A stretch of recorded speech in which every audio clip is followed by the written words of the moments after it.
بسم اللہ الرحمن الرحیم، خوش آمدید۔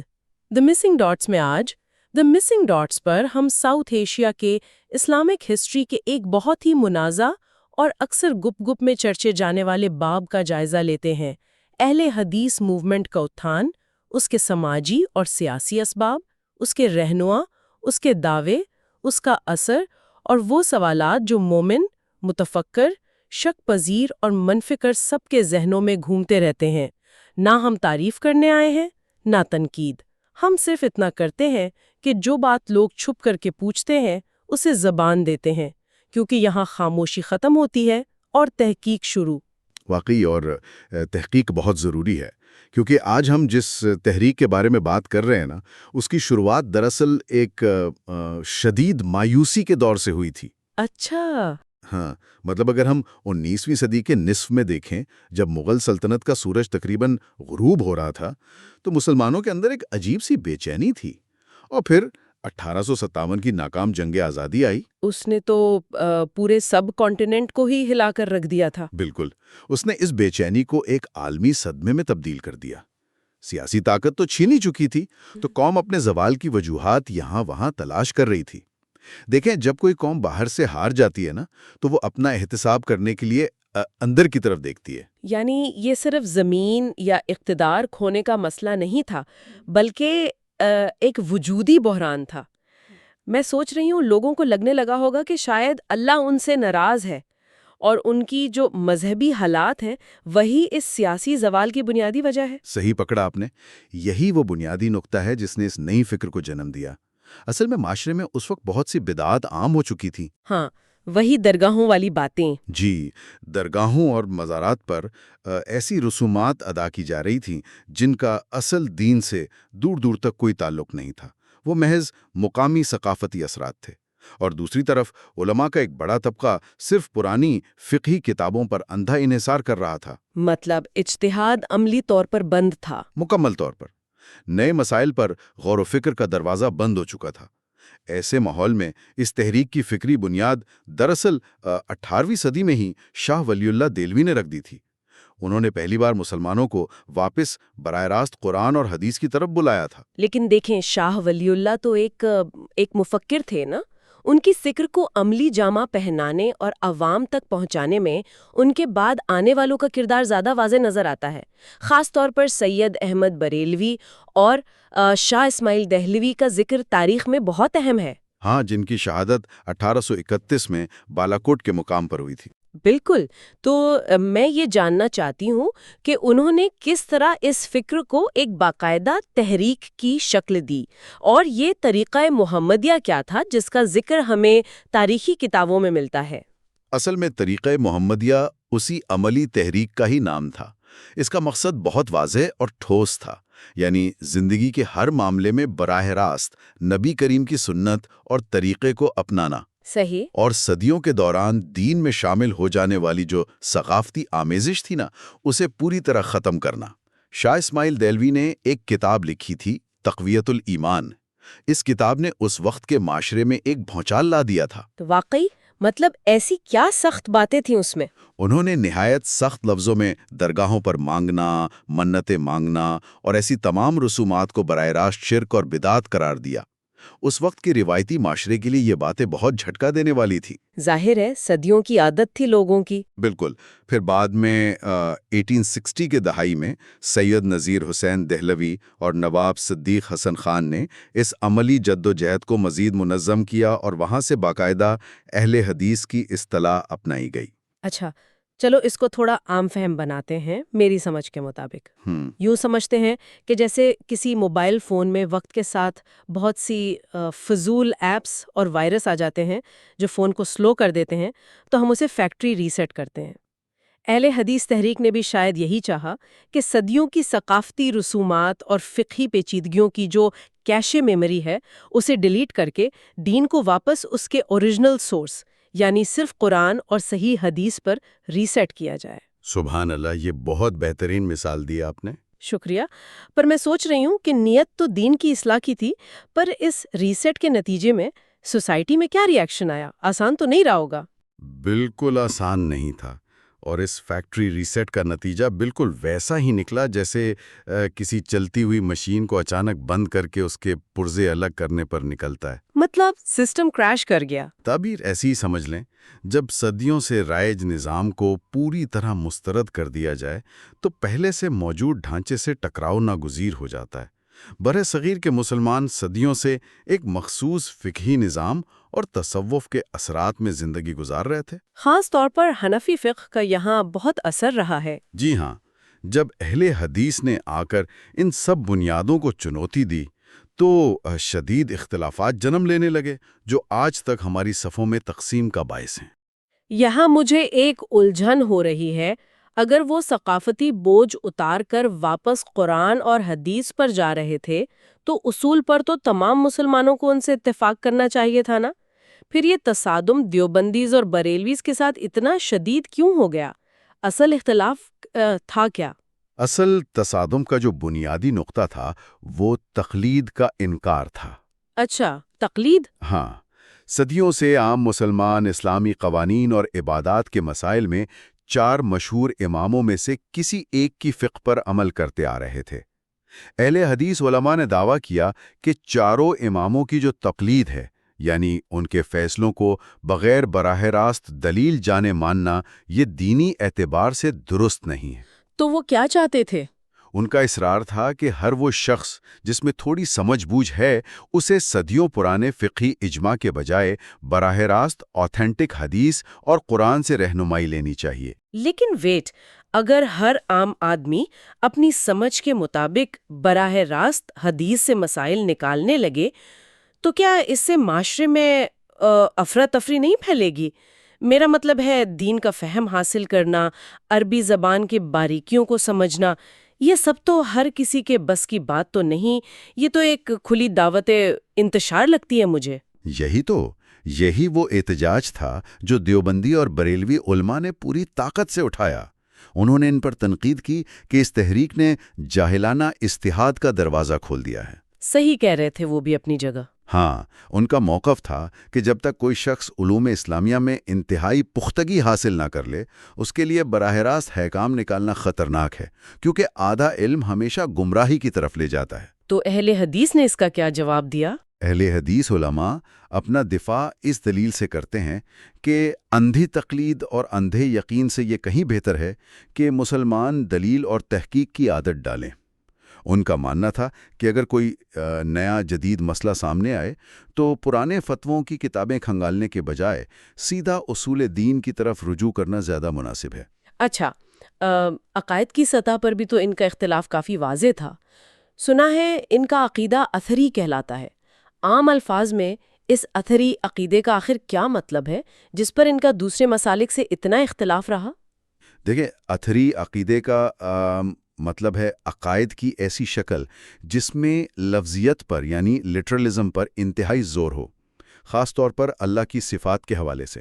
مثال کے طور پر اگر قرآن میں اللہ کے ہاتھ کا ذکر آتا ہے تو عام طور پر دوسرے مسالک یا صوفیہ اسے ایک استعارہ یا میٹافور سمجھ کر اللہ کی طاقت یا قدرت سے تشبیہ دے دیتے ہیں۔ ہاں، عام طور پر یہی پڑھایا جاتا ہے۔ لیکن اہل حدیث اور اطاری عقیدہ رکھنے والے کہتے ہیں کہ ہم ان الفاظ کو ویسا ہی قبول کریں گے جیسا یہ لکھے ہیں، یعنی اللہ کا ہاتھ ہے، کیسا ہے یہ ہم نہیں جانتے، اور ہم اس پر کوئی فلسفیانہ بحث یا تعویل نہیں کریں گے۔ اچھا، بغیر کسی بحث کے؟ بالکل، یہ بغیر کسی عقل کے غور و فکر کے نصوص کو یعنی ٹیکسٹ کو جیسا کا تیسا قبول کرنے کا اصول ہے۔ ٹھیک، اب اگر ان کی اس سخت لفظیات کو ہم تھوڑا پھیلا کر دیکھیں تو اس سوچ نے تو صرف عبادات اور عقیدے تک محدود نہیں رہنا تھا، سیاست کے میدان میں ان کا کردار برائے تجسس کا باعث ہے میری نظر میں۔ 1831 میں بالا کوٹ میں انہوں نے سکھوں کے خلاف باقاعدہ مسلح جہاد کیا۔ جی ہاں، اس وقت مسلح تھے۔ لیکن پھر 1857 کی جنگ آزادی کے بعد اچانک ماحول بدل گیا اور ان کا رویہ انتہائی پرامن ہو گیا۔ جو تحریک اتنی شدت سے خالص اسلام نافذ کرنا چاہتی تھی، اس نے اچانک انگریزوں کی غلامی کے دور میں بغاوت کا راستہ کیوں چھوڑ دیا؟ اس سیاسی تبدیلی کے پیچھے واضح وجوہات تھیں۔ دیکھیں، 1857 کی بغاوت کو انگریزوں نے جس بے رحمی سے کچلانا، اس نے سب کانٹیننٹ کے تمام علماء کو، جس میں اہل حدیث بھی شامل تھے، نئی حکمت عملی ترتیب دینے پر مجبور کر دیا۔ تو انہوں نے کمپرومائز کیا؟ سید نذیر حسین دہلوی جیسے بڑے رہنماؤں نے باقاعدہ فتوے جاری کیے اور عوام کو سمجھایا کہ چونکہ برٹش حکومت نے مسلمانوں کو اپنی عبادات اور اذان وغیرہ کی آزادی دی ہوئی ہے، اس لیے یہ ریاست اب دارالحرب نہیں رہی۔ یعنی جنگ کی حالت والا ملک نہیں رہا۔ جی، اور اسی بنیاد پر انہوں نے مسلح جہاد کو ناجائز قرار دیا اور اپنی پوری توجہ پرامن تبلیغ، مدارس کے قیام اور لٹریچر چھاپنے پر مرکوز کر دی۔ اچھا، لیکن انگریز تو انہیں پھر بھی شدت پسند ہی سمجھتے تھے نا؟ شروع میں بالکل، انگریز حکومت انہیں خطرناک سمجھ کر ان پر وہابی ٹرائلز چلا رہی تھی، لیکن پھر ان علماء نے درخواست دے کر خود کو وہابی کے بجائے اہل حدیث کہلانا پسند کیا، تاکہ انہیں کسی عالمی سیاسی خطرے کے بجائے محض ایک مقامی علمی تحریک سمجھا جائے۔ یہ تو ایک بہت اہم سیاسی اور عملی فیصلہ تھا اپنے وجود کو بچانے کے لیے۔ لیکن مجھے یہاں آپ سے ایک سیدھا اور تھوڑا سخت سوال کرنا ہے۔ جی پوچھیے۔ آپ نے کہا کہ انہوں نے اندھی تقلید کی زنجیریں توڑیں تاکہ لوگ آزادانہ غور و فکر کر سکیں۔ جب کوئی تحریک لوگوں کو خود سوچنے اور تحقیق کرنے کا کہتی ہے تو نتیجے میں اقلیت پروان چڑھتی ہے۔ تو کیا انہوں نے نئے دور کی جدت اور سائنس کے میدان میں بڑے مفکر یا سائنسدان پیدا کیے؟ اگر ہم پیور اور امپیریکل سائنس کی بات کریں تو جواب مفی میں ہے۔ ان کی تحقیق کا رخ صرف اور صرف احادیث کی تصدیق اور عبادات کی اصلاح تک محدود تھا۔ نئے دور کے علوم یا سائنس میں ان کا حصہ نہ ہونے کے برابر رہا۔ ایسا کیوں؟ اس کی بنیادی وجہ یہ تھی کہ انہوں نے دین کو سمجھنے کے لیے قیاس کو یعنی اینالوجیکل ریزننگ کو یا تو مکمل طور پر رد کر دیا یا اسے انتہائی محدود کر دیا۔ ویٹ، مجھے یہاں آپ کو روکنا پڑے گا۔ آپ کہہ رہے ہیں کہ قیاس کو رد کرنے سے انہوں نے بڑے سائنسدان پیدا نہیں کیے، لیکن قیاس تو دینی اور فقہی مسائل کا ایک لیگل ٹول ہے نا؟ اگر کوئی شخص دین میں قیاس نہیں کرتا تو اس کا یہ مطلب کیسے ہو گیا کہ وہ فزکس یا کیمسٹری نہیں پڑھ سکتا؟ یہ تو ایسی بات ہے کہ کوئی کہے کہ اگر میں دین میں سخت گیر ہوں تو میں گاڑی کا انجن ٹھیک نہیں کر سکتا۔ اصل ٹکراؤ کہاں ہے اس میں؟ یہ بہت گہرا نقطہ اٹھایا ہے آپ نے۔ دیکھیں، یہ بات صرف ایک دینی ٹول یا قیاس کو چھوڑنے کی نہیں ہے، یہ دراصل پورے ذہن کی تربیت اور ایپسٹمولوجیکل فریم ورک کا مسئلہ ہے۔ اچھا، اسے آسان لفظوں میں بتائیں۔ جب آپ کسی تحریک کے طلباء کی ایسی زہری سازی کرتے ہیں کہ انہیں صرف اور صرف لکھے ہوئے لفظ پر چلنا ہے اور ہر قسم کی عقلی بحث یا تجدید فکر کو شرک یا بدعت کہہ کر رد کرنا ہے، تو ان کا ذہن تجرباتی علوم سے خود بخود دور ہو جاتا ہے۔ ان کی پوری توانائی ٹیکسٹ کی ظاہری تعویل میں لگ جاتی ہے۔ جب آپ ذہن کے ایک حصے میں عقلیت پر پابندی لگا دیتے ہیں تو وہ دوسرے حصوں میں آزادانہ پرواز نہیں کر سکتا۔ اب سمجھ آئی۔ اس کا مطلب ہے کہ اگر ان کے سامنے 21 سینچری کا کوئی نیا مسئلہ آ جائے، فرض کریں بائیو ایتھکس کا مسئلہ ہے، آرگن ٹرانسپلانٹیشن یا آج کل جیسے انٹرنیٹ پرائیویسی کا، تو ان کے پاس ان مسائل کو حل کرنے کا کوئی راستہ نہیں بچتا کیونکہ ان کے پاس قیاس نہیں ہے۔ یہ تو بالکل ویسا ہی ہے جیسے ایک کانسٹیٹیوشنل لائر کو 18 سینچری کا آئین دے کر کہا جائے کہ آج کی انٹرنیٹ پرائیویسی کے مقدمات لڑو اور اسے انالیٹیکل ریزننگ استعمال کرنے کی اجازت بھی نہ ہو، وہ وکیل تو بے بس ہو جائے گا نا؟ ماشاءاللہ، بالکل صحیح تصویر کھینچی آپ نے۔ یہی وجہ ہے کہ جدید مسائل پر ان کا رویہ بہت سخت اور بعض اوقات حقیقت سے کٹا ہوا محسوس ہوتا ہے۔ انہوں نے فقہی اجتہاد کا دروازہ تو کھولا، مگر اس اجتہاد کو صرف لفظیات کی زنجیروں میں جکڑ دیا۔ اس سخت گیری کے اثرات سماجی رویوں پر بھی نظر آتے ہیں۔ ہاں، خواتین کے معاملات میں بھی ان کا رویہ کافی سخت دیکھا گیا ہے۔ بالکل، عورتوں کی اعلیٰ تعلیم یا ان کے معاشرے میں مقام کو لے کر ان کے فتوے انتہائی روایتی اور بندشوں سے بھرے ہوتے ہیں۔ اچھا، اس تحریک کے سفر میں ایک بڑا عجیب موڑ آتا ہے۔ ہم نے دیکھا کہ انگریزوں کے دور میں یہ محض ایک مقامی اور پرامن تبلیغی گروپ تھے، لیکن 20ویں صدی کے آخر میں اچانک ان کی طاقت اور اثر و رسوخ میں بے تحاشا اضافہ نظر آتا ہے۔ یہ ایک الگ تھلگ گروپ عالمی سطح پر اتنا متحرک کیسے ہوگی اچانک؟ اس میں کیا 1970 کی دہائی کی جیو پالیٹکس کا کوئی کردار تھا؟ بہت بڑا کردار تھا۔ اس پوری تحریک کو عالمی طاقت 1970 کی دہائی کے بعد ملی، جب سعودی عرب میں پیٹرول کی دولت آئی۔ اچھا، پیٹرو ڈالرز۔ ہاں، سعودی عرب کا سرکاری مذہب وہابزم ہے، جس کی فکر بنیادیں اہل حدیث کی سخت لفظیت سے کافی ملتی جلتی ہیں۔ تو جیوپولیٹیکل طاقت بڑھانے اور خاص طور پر ایران کے انقلاب کا مقابلہ کرنے کے لیے سعودی عرب نے برِ صغیر میں اہل حدیث مدارس اور اداروں میں بے تحاشا مالی مدد شروع کر دی۔ جو تحریک پہلے صرف چند شہروں تک محدود تھی، اسے ایک عالمی سلافی نیٹ ورک کے ساتھ جوڑ دیا گیا۔ لیکن دیکھیں، جب عالمی فنڈنگ آتی ہے تو ساتھ میں نئے مقاصد اور انانٹینڈڈ کانسیکوینسز بھی آتے ہیں۔ جس تحریک نے 1857 کے بعد بغاوت سے انکار کر دیا تھا، کیا انہی صفوں سے عسکری اور شدت پسند گروپ پیدا نہیں ہوئے جنہوں نے سیاست میں آگ لگا دی؟ یہ ایک بہت بڑی حقیقت ہے جس سے انکار نہیں کیا جا سکتا۔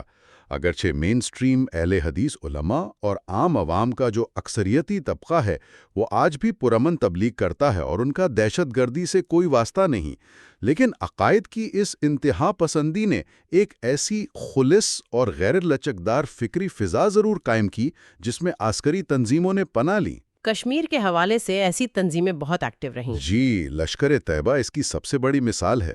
یہ تنظیمیں اصل میں سیاسی مقاصد رکھتی ہیں، لیکن انہوں نے تجنید یعنی ریکروٹمنٹ اور اپنے عسکری عزائم کو جائز قرار دینے کے لیے اسی اہل حدیث تھیولوجی اور لفظیات کا استعمال کیا۔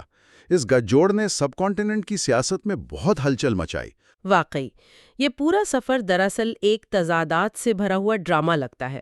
جس تحریک کا آغاز صدیوں کی رسومات سے آزادی اور عقل بیداری کے نام پر ہوا تھا، وہ وقت گزرنے کے ساتھ سیاسی اور مالی حالات کے اثر میں ایسی سخت گیری میں تبدیل ہو گئی جس نے نئے زمانے کے سوالات پر ہی دروازے بند کر دیے۔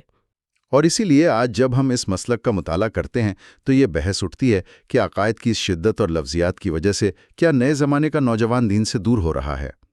اگرچہ اس پر کوئی حتمی اعداد و شمار نہیں ہے، لیکن ان کی آن لائن دعویٰ اور میڈیا کیمپینز آج کل بہت متحرک رہی ہیں، جس نے کافی لوگوں کو واپس اپنی طرف کھینچنے میں کامیابی بھی حاصل کی ہے۔ اگر ہم اس طویل اور گہرے سفر کو سمیٹتے ہوئے دیکھیں تو ہم سمجھ سکتے ہیں کہ ہر تحریک اپنے وقت کے امراض کا علاج بن کر آتی ہے۔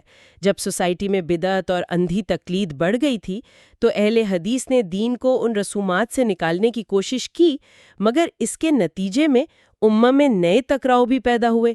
الحمدللہ اس تحریک نے لوگوں کا تعلق براہ راست قرآن اور حدیث سے جوڑا، لیکن سننے والوں کے لیے یہاں سوچنے کی بات یہ ہے کہ اگر کوئی قوم عقلیت، قیاس اور زمانے کی تحقیق پر بالکل دروازے بند کر لے تو آنے والی صدیوں کے ان پیچیدہ اخلاقی اور سائنسی مسائل کا سامنا آنے والی نسلیں کیسے کریں گی جن کا براہ راست ذکر 1400 سال پہلے کی کتابوں میں ان الفاظ میں نہیں ملتا؟